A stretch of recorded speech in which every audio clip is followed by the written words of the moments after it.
This is my house. 1944, 1946. Joseph and Mary have a hat, but Jesus deep down in the snow.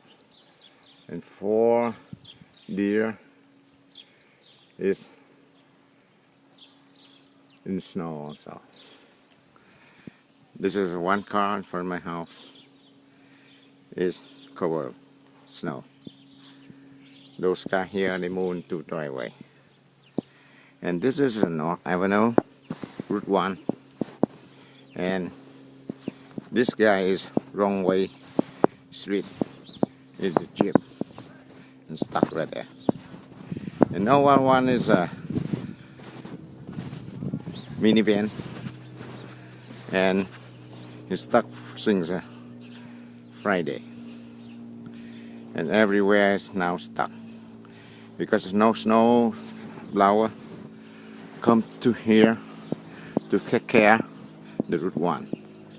And deadly move, no one can move.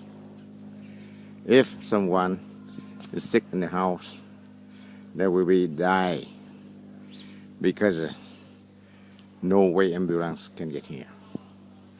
Even the fire department cannot get here also. That's the most worst since I come to here 84 until now. This is proof the city in Bridgeport cannot do anything else. Sorry about that.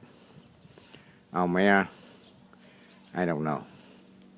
Just a big question.